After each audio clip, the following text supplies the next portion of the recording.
ಗಂಡನ ನಡತೆ ಸರಿಲ್ಲ ಅಂತ ಹೆಂಡತಿ ಜರಿಯೋದು, ಹೆಂಡತಿ ನಡತೆ ಸರಿಲ್ಲ ಅಂತ ಗಂಡ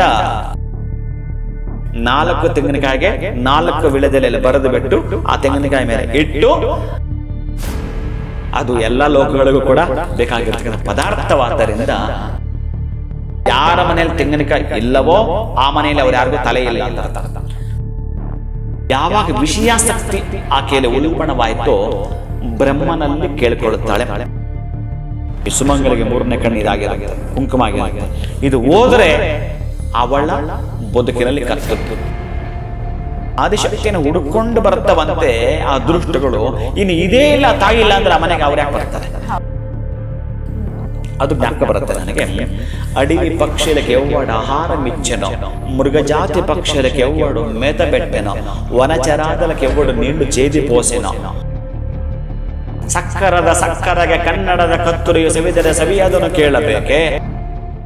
ಮನೆಯಲ್ಲಿ ಗಂಡ ಹೆಂಡತಿರ ನಡತೆ ಅದು ಇಬ್ಬರಿಗೂ ಅಪ್ಲೈ ಆಗುತ್ತೆ. ಅದು ಗಂಡನ ನಡತೆ ಸರಿಲ್ಲ ಅಂತ ಹೆಂಡತಿ ಜರಿಯೋದು, ಹೆಂಡತಿ ನಡತೆ ಸರಿಲ್ಲ ಅಂತ ಗಂಡ ಜರಿಯೋದು.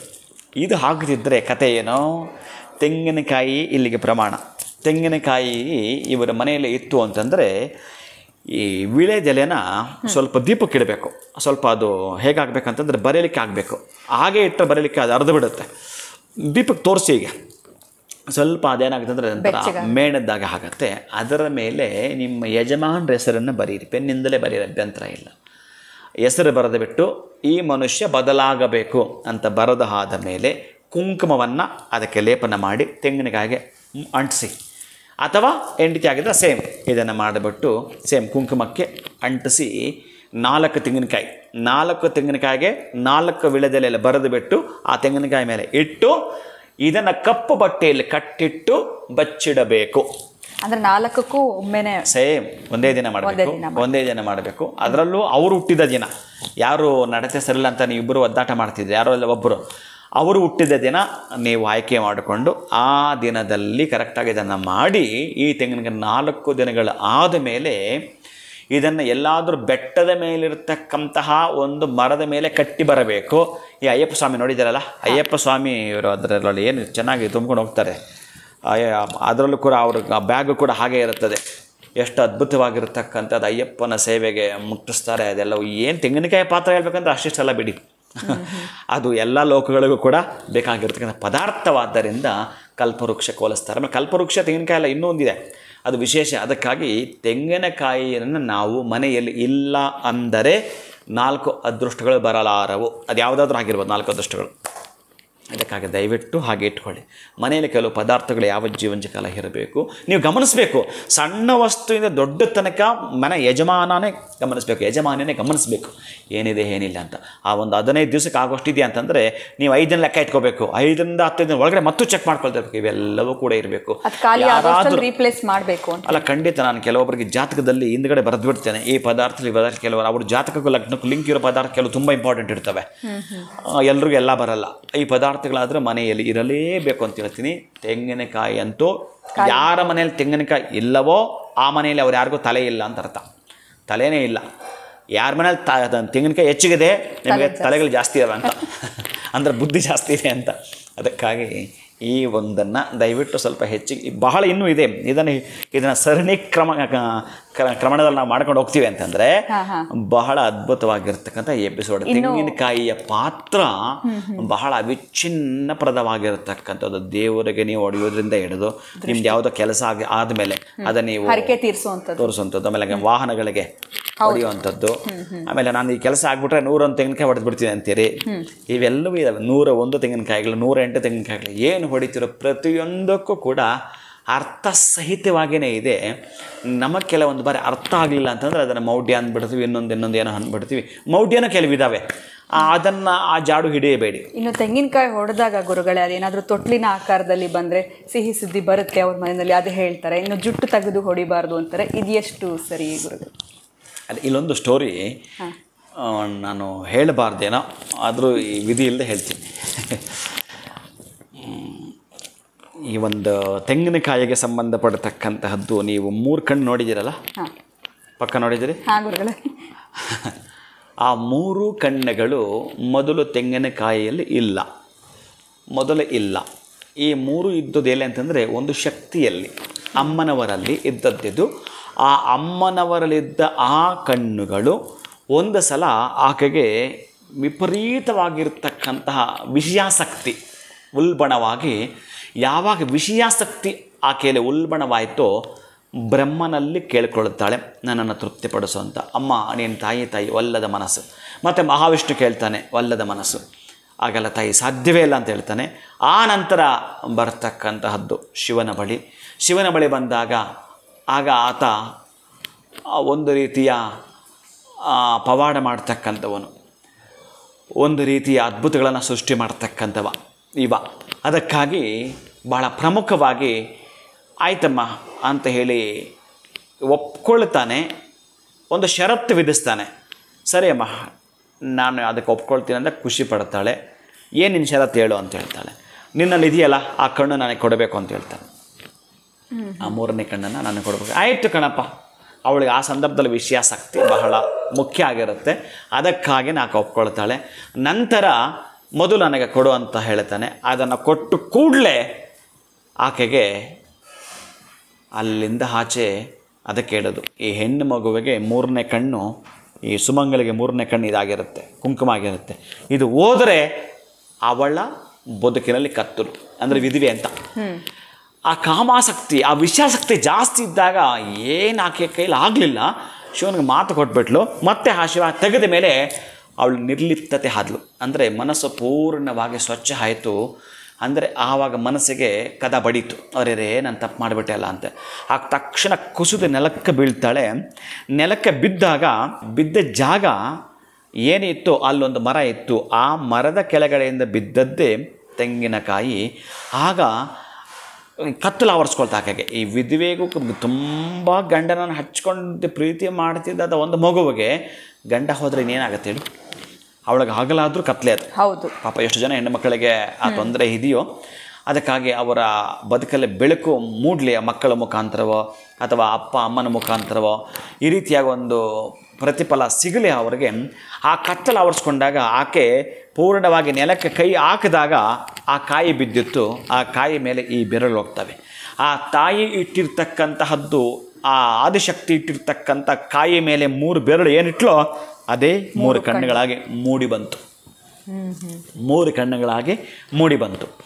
ನಂತರ ಸಹಜವಾಗಿ ಆ ಕಾಯಿಗೆ ಈ ಕರುಳಬಳ್ಳಿ, ಮಗು ಮತ್ತು ತಾಯಿ ಜೊತೆಗೆ ಕರುಳಬಳ್ಳಿ ಸಂಬಂಧ ಕಟ್ಟಾಗಬೇಕಲ್ಲ.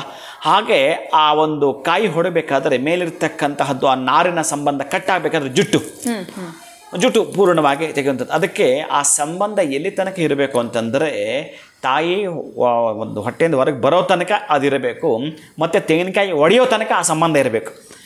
ಹಾಗೆ ಮತ್ತೆ ಅದರ ಕೆಲವು ಒಡೆದಾದ್ಮೇಲೆ ಕೆಲವು ತೆಗಿತಾರೆ. ಆ ಹೊಡಿತಕ್ಕಂತಹದ್ದೇ ಈ ತಾಯಿಯ ಸಂಬಂಧ ಕಟ್ಟಾದಾಗೆ ಅದರದ್ದು ನಮಗೆ ಭಗವಂತನಿಗೆ ಸಂಬಂಧಪಟ್ಟ ಸಂಬಂಧ ಬೆಳವಣಿಗೆ ಆಯಿತು ಅಂತ. ಬೆಳವಣಿಗೆ ಆಗ್ತಕ್ಕಂಥದ್ದು ಈ 3 ಕಣ್ಣು ಆ ತಾಯಿ ಇಡತಕ್ಕಂತಹದ್ದು. ಅರೆ ನನ್ನ ಪ್ರತಿರೂಪ ನಾನು ಇದರಲ್ಲಿ ನೋಡುತ್ತೀನಿ ಅಂತ ಮಾತು ಕೊಟ್ಟ ಮೇಲೆ ಕೊಟ್ಟು ಬಿಡಬೇಕಲ್ಲ. ಅದು ಹಾಗೆ ಅಲ್ಲಿಂದ ಆ ತಾಯಿ ಆ ರೂಪದಲ್ಲಿ ಕಾಣಿಸ್ಕೊಳ್ತಾಳೆ.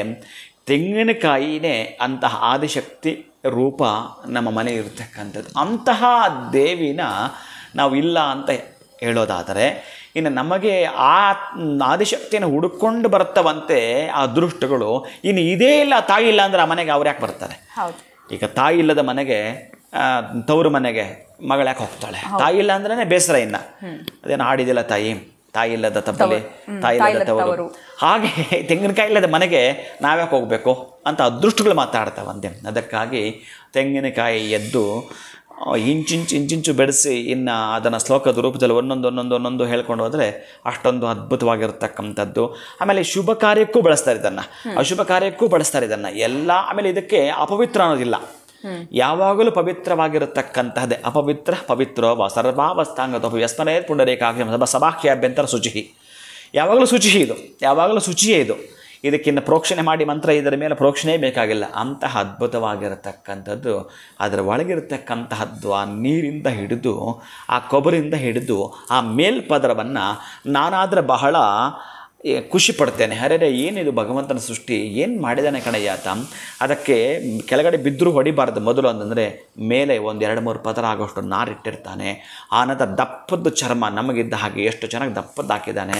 ಅದರೊಳಗೆ ವೈಟ್ ಕಲರ್ ಕೊಬ್ಬರಿ ಯಾವನೆಯ ಕೂರಿಸಿದವನು. ನಾವೊಂದು ಗೋಡೆಗೆ ಪೇಂಟ್ ಹೊಡಿಬೇಕಂದ್ರೆ ಎಷ್ಟು ಜನ ಪೇಂಟರ್ ಬರಬೇಕು, ತಲೆ ತಿಂದು ಹೋಗ್ತಾರೆ ಅವರು. ಅಲ್ಲಿ ಒಳಗೆ ನಮ್ಗೆ ಗೊತ್ತಾಗ್ದಂಗೆ ಆ ಕೊಬ್ಬರಿಯ ಬಿಳಿಯ ವರ್ಣದ ಇಟ್ಟವನು ಯಾವಾತನೋ ಅದರ ಒಳಗಡೆ ಸಿಹಿಯಾಗಿರೋ ನೀರನ್ನು ನಾವು ಕೊಟ್ಟಿದ್ದು ಉಪ್ಪು ನೀರು, ಅಲ್ಲಿ ಅದರ ಒಳಗಡೆ ಸಿಹಿ ನೀರು ಹೆಂಗಯ್ಯ ಬಂತು ಅಂತ ಏನಾದರೂ ಯೋಚನೆ ಮಾಡಿದ್ರೆ ಆ ತೆಲುಗಲ್ಲೊಂದು ಶ್ಲೋಕ ಬರುತ್ತೆ, ಅದು ಜ್ಞಾಪಕ ಬರುತ್ತೆ ನನಗೆ. ಅಡವಿ ಪಕ್ಷಿಲಕ್ಕೆ ಎವ್ವಡ ಆಹಾರ ಮಿಚ್ಚೆನೋ, ಮೃಗಜಾತಿ ಪಕ್ಷಿಲಕ್ಕೆ ಎವ್ವಡು ಮೇತಬೆಟ್ಟೆನೋ, ವನಚರಾದಲಕ್ಕೆ ಎವ್ವಡು ನೀళ్లు ಚೇದಿ ಪೋಸೆನೋ ಅಂತ ಒಂದು ಮುಂದಕ್ಕೆ ಹೋಗುತ್ತೆ. ಇದು ಹೇಳಿದರೆ ನಾನು ಆಂಧ್ರದವನು ಅನ್ಕೊತಾರೆ. ಇದೊಂದು ನಮ್ಮ ಕೆಲವರಲ್ಲಿ, ನಂದು ಕರ್ನಾಟಕವೇ ರೀ, ನನ್ನ ಭಾಷೆ ನೋಡಿದ್ರೆ ಗೊತ್ತಾಗಬೇಕು. ಕೆಲವರು ಕೇಳ್ತಾರೆ ನೀವು ನಿಮ್ಮ ಸ್ಲ್ಯಾಂಗ್ ಆಂಧ್ರ, ನೀನು ಪಿಂಡ ಎಲ್ಲಿ ನಂದು ಬರುತ್ತೆ ಹಾಗಂತೇಳಿ ಬಂದ ಕೂಡಲೇ ನೀವೇ ಲೆಕ್ಕಾಚಾರ ಹಾಕ್ಬಿಟ್ರೆ ಸಕ್ಕರಗೆ ಕನ್ನಡದ ಕತ್ತುರಿಯು ಸವಿದರೆ ಸವಿಯಾದವನು ಕೇಳಬೇಕೆ ಅನ್ನೋವಾಗಲೇ ಗೊತ್ತಾಗಲ್ವಾ ಅರೆ ಈ ಮನುಷ್ಯ ಕನ್ನಡದವನು ಅಂತ. ಅದ್ಭುತವಾಗಿ ಕನ್ನಡನೂ ಮಾತಾಡ್ತೀರಾ, ತೆಲುಗುನು ಅಲ್ಲ, ಕನ್ನಡ ನನ್ನ ಪ್ರಾಣ. ಅದು ನಾನು ಕನ್ನಡದಲ್ಲಿ ಮದುವೆ, ಕನ್ನಡದಲ್ಲಿ ಪೂಜೆ, ಕನ್ನಡದಲ್ಲಿ ಎಷ್ಟು ಬರೆದಿರೋದು ಅಷ್ಟು ಅದ್ಭುತವಾಗಿರತಕ್ಕಂಥದ್ದು ಪುಸ್ತಕಗಳಿದಾವೆ. ಅದಕ್ಕಾಗಿ 10 ನಿಮಿಷದಲ್ಲಿ ಪೂಜೆ ಮುಗಿಸ್ಬೋದು. ಯಾರಾದ್ರೂ ಕಲಿಬೇಕು ಅಂತ ಒಂದು ಹೆಣ್ಣು ಮಕ್ಕಳು ಬಂದರೆ ಒಂದು 20 ಜನ 30 ಜನ ಸಣ್ಣ ವಯಸ್ಸಲ್ಲಿ ಮಕ್ಕಳಿಗೆ ಕಲಿಸ್ಬೇಕು ನಾವು ಇದನ್ನೆಲ್ಲ ಕೂಡ. ಅದು ಬಹಳ ಅದ್ಭುತವಾಗಿರತಕ್ಕಂಥದ್ದು. ಮತ್ತು ಇನ್ನೆಲ್ಲವೂ ಹೋಗೋದು ಬೇಡ. ನಾನು ಈ ತೆಂಗಿನಕಾಯಿಯನ್ನು ನಾವು ಎಲ್ಲಿಂದ ಎಲ್ಲಿಗೋ ಮಾತಾಡಲಿಕ್ಕೆ ಇದೆ ಅನ್ನೋದೇ ಆದರೆ ಬಹಳ ವಿಶೇಷತೆಯಿಂದ ಕೂಡಿರತಕ್ಕಂತಹ ಪದಾರ್ಥ, ಪೂರ್ಣ ಫಲ. ನಿಮ್ಮ ಮನೆಯಲ್ಲಿ ಯಾವ ಜೀವಂಚ ಕಾಲ 3, 5, 9, 11 ಇಷ್ಟು ತೆಂಗಿನಕಾಯಿಗಳಿರಲಿ ಅಪ್ಪ. ನೀವು ಮನೆ ಹೊರಗಡೆಯಿಂದ ಮನೆ ಒಳಗೆ ಬಂದಾಗ ಒಂದು ಸಲ ತೆಂಗಿನಕಾಯಿಗಳನ್ನು ನೋಡಿ, ಅಥವಾ ಮನೆಯಿಂದ ಹೊರಗಡೆ ಹೋಗ್ಬೇಕಾದ್ರೂ ಒಂದು ಸಲ ತೆಂಗಿನಕಾಯಿಗಳು ಮುಟ್ಟಿ ನಮಸ್ಕಾರ ಮಾಡ್ಕೊಂಡು ಹೋಗಿ. ಆಗೋವಂಥದ್ದು ಕೆಲಸಗಳೇ ಬೇರೆ.